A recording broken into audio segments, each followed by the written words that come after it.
Oi, gente, tudo bom? Meu nome é Kelly, vocês devem me conhecer de alguns outros vídeos que eu tenho postado sobre aulas de história. Mas nesse vídeo eu vou falar sobre administração financeira e orçamentária.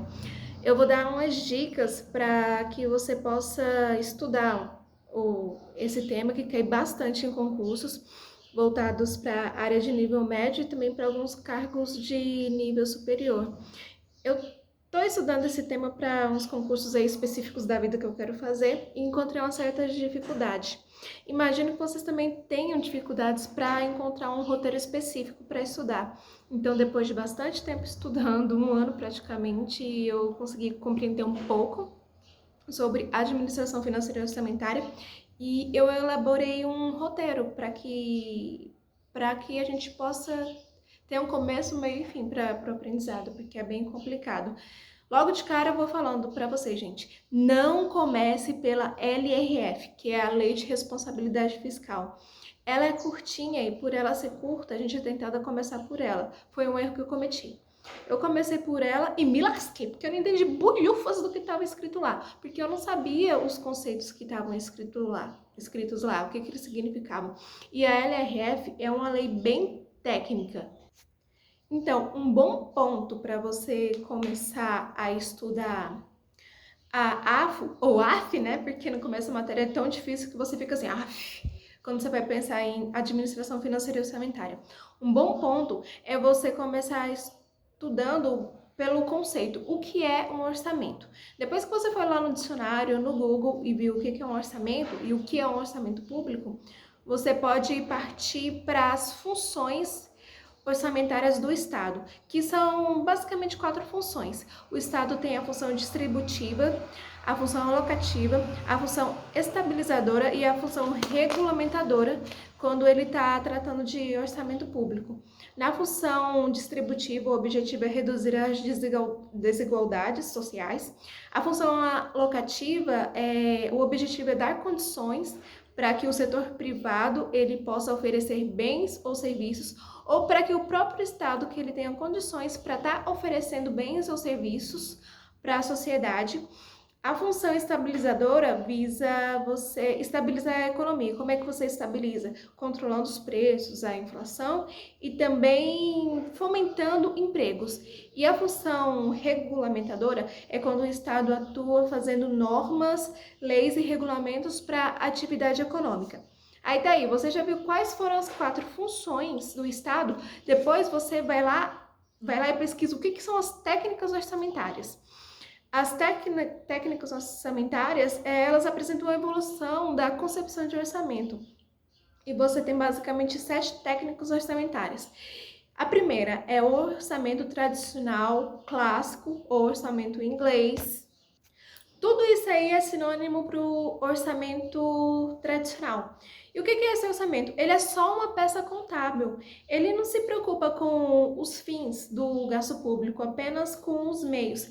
E ele só é feito para ter um mero controle político, ou seja, um mero controle legislativo sobre o poder executivo. E ele não se preocupa nadinha com o planejamento do orçamento também, para onde que aqueles recursos vão ser aplicados. Depois, como outra técnica orçamentária, você tem o orçamento de desempenho, ou funcional, ou de realizações, que também é tudo sinônimo. É sinônimo, desempenho, de realizações, funcional é sinônimo. Já nesse orçamento, você tem um estado que ele vai ser mais intervencionista, e você vai ter uma ênfase no desempenho organizacional, como o próprio nome diz, né? Um orçamento, a técnica orçamentária de orçamento por desempenho. E também você vai ter uma ênfase na avaliação dos resultados. Esse orçamento vai ser um orçamento que preza pela eficácia, mas ele ainda não está vinculado com o planejamento dos gastos. A próxima técnica orçamentária é do orçamento-programa. Esse orçamento-programa ele já está preocupado com a programação e com o planejamento dos gastos na administração pública. Ele se manifesta aqui no Brasil através do Decreto-Lei número 200. Ele dá ênfase nas realizações e também nas avaliações dos resultados daqueles gastos, dos recursos que foram aplicados na sociedade. Ele se preocupa, né, pela eficácia, ele também se preocupa pela efetividade do orçamento e ele entrega o planejamento ao orçamento. A próxima técnica é o orçamento base zero, ou OBZ. É uma técnica mais lenta e mais cara, e a ênfase dessa técnica é apenas na eficiência. Ele é orçamento base zero por quê? Porque ele considera que toda despesa que vai entrar no próximo ano é uma despesa nova. Ou seja, por exemplo, vamos dizer que no ano de 2019, o Estado do Maranhão, exemplo, tá, gente? É um exemplo. Que Estado do Maranhão, eu vou aplicar a técnica do orçamento base zero. Estado do Maranhão, constituiu algumas dívidas porque eu resolvi comprar um caminhão para fazer entregas. Beleza, constituí essa dívida, estou pagando essa dívida, sobrou um restinho dessa dívida para pagar e fechou o ano, eu não paguei, eu vou pagar no ano que vem. Mas se eu aplicar a técnica do orçamento base zero, o que eu faço? Eu anulo a consideração dessa despesa, dessa dívida, eu anulo e eu considero para o ano de 2020 que eu não tenho mais despesa nenhuma do ano de 2019. Então, eu zero todas as despesas anteriores e eu estabeleço novas despesas, começa do zero. Por isso que é um orçamento que é mais lento e é mais caro de ser feito. E ele também é incompatível com um médio e um longo prazo. Uma outra técnica orçamentária é a do orçamento participativo. Essa técnica ela também é vinculada ao planejamento. É uma técnica que também é aplicada ao Brasil e nesse orçamento participativo, ele prevê a alocação de recursos disponíveis para o investimento. Essa alocação ela é decidida diretamente com a participação da população. Por isso que tem o nome de participativos. Lá na LRF, no artigo 48, me diz o seguinte: que a transparência no orçamento ela também será assegurada mediante o incentivo à participação popular e a realização de audiências públicas durante os processos de elaboração e discussão dos planos orçamentários, que é a LDO e a LOA e, eventualmente, o PPA. A aplicação da técnica orçamentária de orçamento participativo ela é obrigatória nos municípios, mas para os estados e para a União ela é opcional. Uma outra técnica orçamentária é a do orçamento incremental. O que é isso? É um orçamento que ele é adotado aqui no Brasil também, mas ele é um orçamento que visa o incremento, uma forma de incremento, ou seja, ele parte de uma base de dívida ou de receita, e ele apenas incrementa essa dívida, pegando aquela base e adicionando a quantidade necessária, ou retirando a quantidade necessária, o gasto que já não vai mais ser feito. A última técnica orçamentária é o orçamento por resultado. Ele é adotado a partir de 1990 no Brasil e ele tem a ideia de cliente cidadão. Esse orçamento por resultado, ele pressupõe o acompanhamento crítico dos resultados dos investimentos feitos pelo Estado e esse acompanhamento é feito pelo cidadão. E outra coisa, o cidadão é ele quem escolhe aonde que os recursos vão ser alocados? Ele que vai apontar para o Estado: ó, Estado, minha rua aqui está muito esburacada, eu preciso que você separe uns recursos aí, uma graninha para investir aqui e consertar todos esses buracos. É mais ou menos assim. Aí depois de você ver as técnicas orçamentárias, você vai pesquisar o que são os tipos de orçamento. E os tipos de orçamento são 3. Você tem um orçamento misto, que é adotado no Brasil, onde o poder executivo e o poder legislativo, eles atuam juntos para elaborar o orçamento e para fiscalizar. Aí você tem o tipo que é só orçamento legislativo, onde só o poder legislativo elabora e fiscaliza o orçamento. E o último tipo é o orçamento que é só executivo, onde só o executivo elabora e fiscaliza o orçamento. Mas lembrando, gente, o tipo de orçamento que é adotado aqui no Brasil é o orçamento misto, onde o Poder Executivo ele tem a iniciativa de elaborar as leis orçamentárias, que é o PPA, a LDO e a LOA, e o Legislativo ele vai fiscalizar essas leis e vai dar o aval também. Ele pode adicionar artigos a essas leis, enfim. Ele vai fazer isso. Depois de você ver os tipos de orçamento, você vai lá descobrir o que é o ciclo orçamentário. Quando você pesquisar o que é o ciclo orçamentário, você vai ver que o ciclo orçamentário ele pode ser de 2 tipos. Ele pode ser o ciclo orçamentário simples, que é o ciclo da LOA, que inclui 4 fases. O que é a LOA? É a Lei Orçamentária Anual. Essas 4 fases são, primeiro, a elaboração da LOA, segundo, a aprovação da LOA, que vai ser no legislativo, terceiro, a execução da LOA, que vai ser pelo executivo e pelos órgãos também, né, com todas as unidades, os departamentos, enfim. E, por último, o quarto, o controle e a avaliação da LOA, que vai ser feito pela Controladoria Geral da União e também pelo Congresso Nacional junto com o Tribunal de Contas. Agora você tem um outro jeito de ver o ciclo orçamentário, que é um ciclo ampliado. Ele também tem como sinônimo federal. Ele é ampliado ou federal. Ele tem 8 fases. Nessas 8 fases, ele inclui as fases de elaboração da PPA, da LDO e da LOA. E é bem assim. Na primeira fase, o Executivo elabora e propõe o PPA e o Legislativo aprova o PPA. Na segunda fase, né? Aí já na terceira fase, vai lá o Executivo, elabora a LOA, e na fase seguinte, que é a quarta, o Legislativo aprova, ou melhor, LOA não, elabora a LDO, e na quarta fase o Legislativo aprova a LDO.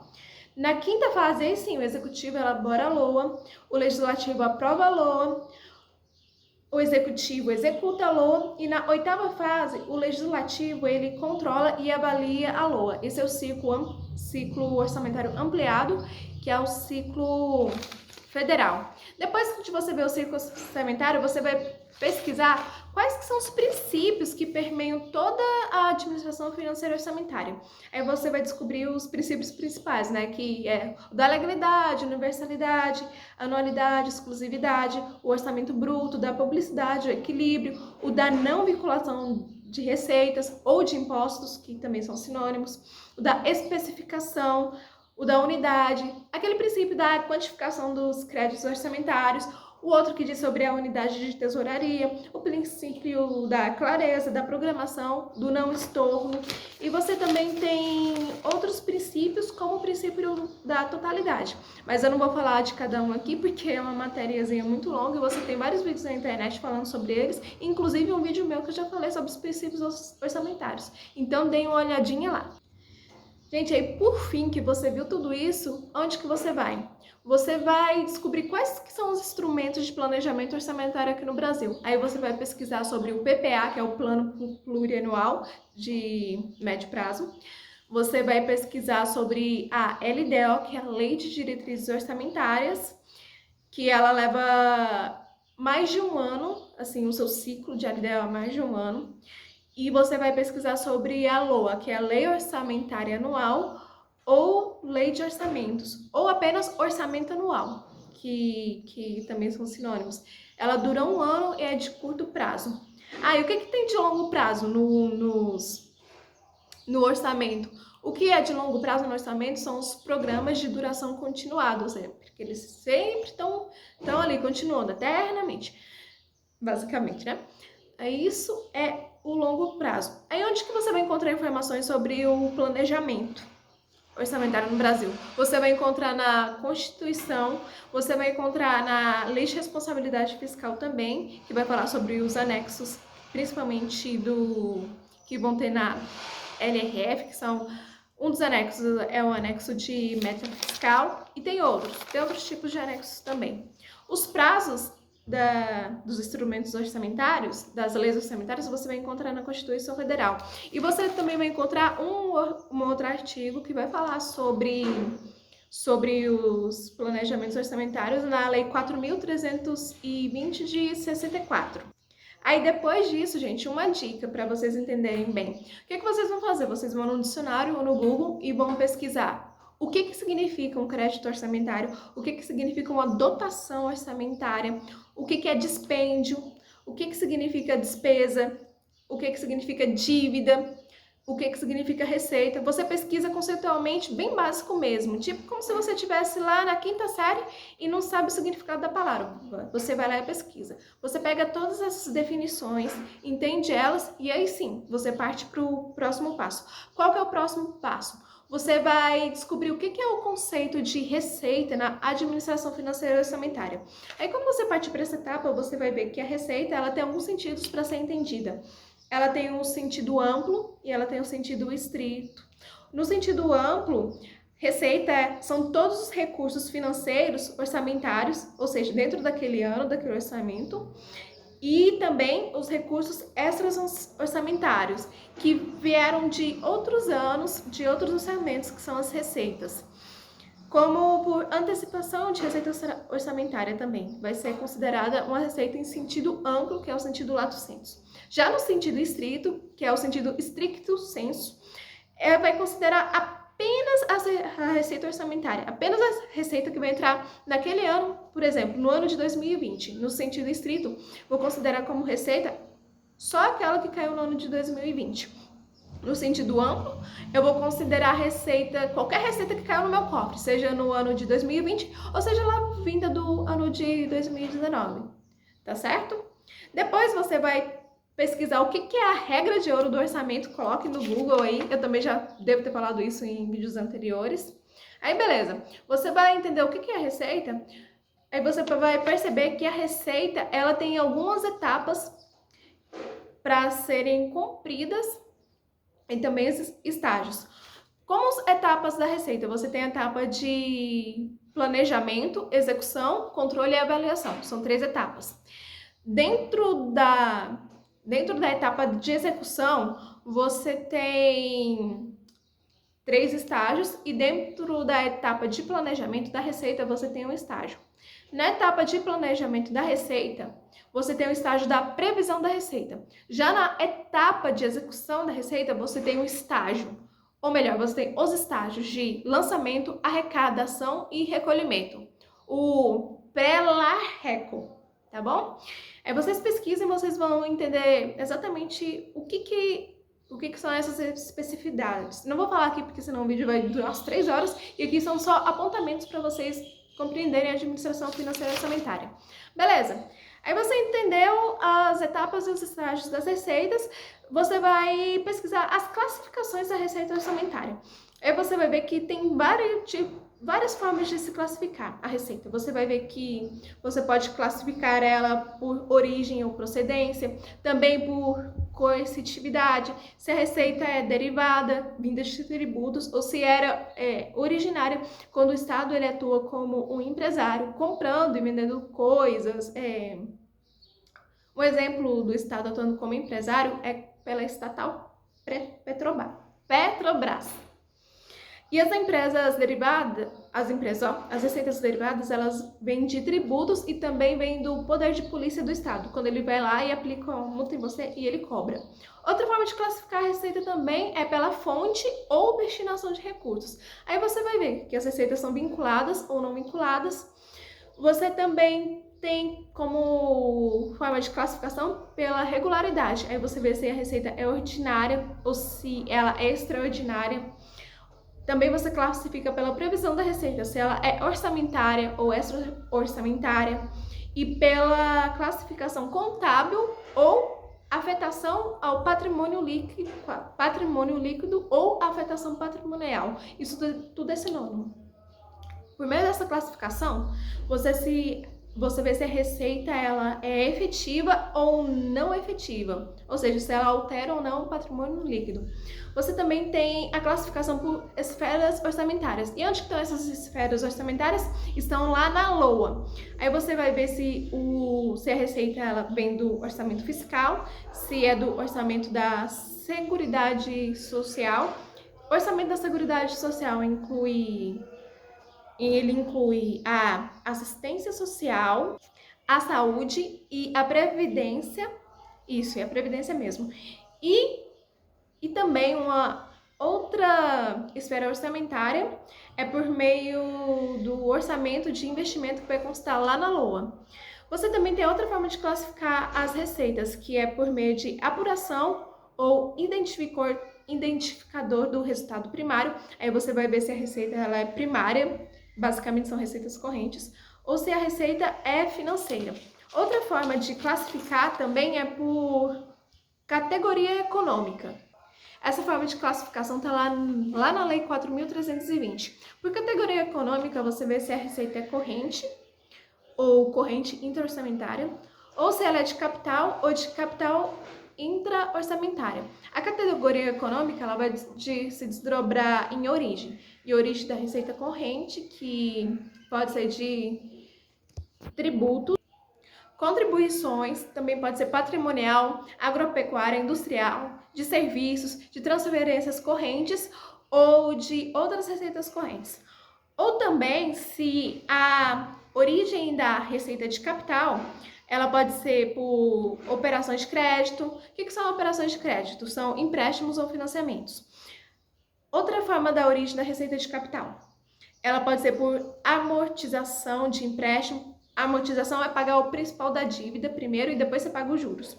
Outra forma pode ser por transferências de capital ou outras receitas de capital. Depois disso, eu sugiro que vocês vão lá na Constituição e pesquisem o que são os créditos adicionais. Você vai perceber que são de 3 tipos. Podem ser créditos adicionais suplementares, que só dá aquela forcinha para continuar investindo em determinado programa, né? Você tem os créditos adicionais especiais. Quando você lá no meio do ano, você pensa assim, eu acho que vai ser legal construir aquela escola, mas eu não tenho dinheiro para abrir ela. Aí você vai ter que abrir um crédito adicional especial para você ter o dinheiro, a receita para construir aquela escola.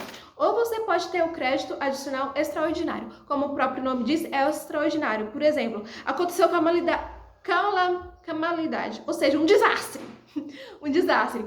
Sei lá, caiu uma árvore aqui, deu uma enchente lascada e a população tá sem onde morar. Um desastre excepcional, medida excepcional, aí o que você já vai pegar? Um crédito adicional extraordinário, que vai atender isso, que vai atender essa calamidade pública, tá bom? Aí depois disso, gente, você encerra essa etapa de receita e você vai lá para despesa. Aí você vai pesquisar o que é uma despesa pública, você vai procurar no dicionário no Google, conceitualmente, o que é despesa, qual que é o conceito. Você vai ver quais que são as formas de classificação da despesa.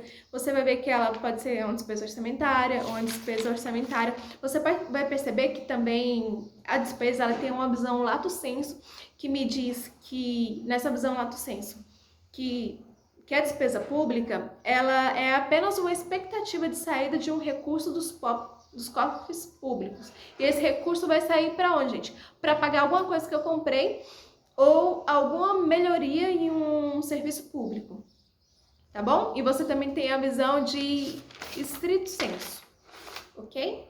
Depois você vai pesquisar as etapas e os estágios da despesa pública. Você vai perceber que a despesa ela também tem 2 etapas, que é a etapa de planejamento e a etapa de execução. E a despesa ela também tem estágios. Os estágios da despesa, elas se encontram lá na etapa de execução. E qual que é o estágio da despesa? É o empenho, a liquidação e o pagamento da despesa. E na etapa de planejamento, o que ocorre no planejamento? Na etapa de planejamento é uma fixação. A fixação da despesa não é estágio. Você tem como estágio da despesa apenas 3, que é o tal do ELP. Empenho, liquidação e pagamento. Você vai, pesquisa o que é o empenho, você vai ver que tem algumas formas diferentes de empenho, que são o empenho ordinário, o empenho por estimativa e o empenho global, tá bom? Você vai perceber que o empenho, ele cria uma obrigação de pagamento, tá? Aí depois você vai lá na liquidação. A liquidação é aquela estágio da despesa que o ente público, que o órgão público vai verificar se o serviço que ele encomendou foi entregue de forma certinha. Aí ele verifica, dá o aval, dá o check, gostei, tá tudo certinho. Aí o que vai acontecer? Vai acontecer o pagamento da despesa. Você descobriu tudo isso, entendeu tudo isso perfeitamente bem. E esse vídeo aqui que eu tô dando, gente, é apenas uma explanação geral. Vocês vão ter que pesquisar por conta própria, porque tem muito mais detalhes em tudo que eu tô falando aqui. Beleza, você descobriu tudo isso. Aí você vai lá e pesquisa as formas de se classificar a despesa, porque tem várias formas.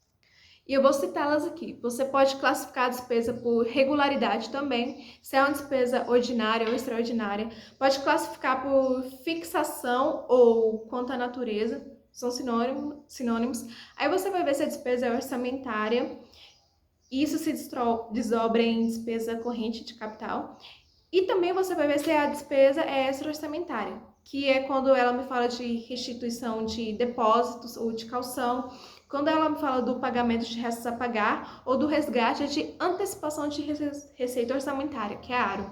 Você também vai ter a classificação da despesa por competência institucional. Se essa despesa é do Estado, do município ou da União. Você vai ter por categoria econômica, aí vai me dizer se é despesa corrente, se ela é de capital também. Você vai ter a classificação da despesa por afetação patrimonial, se é efetiva ou não efetiva. Você vai ter a estrutura da programação orçamentária, que aí vê os programas de trabalho da despesa.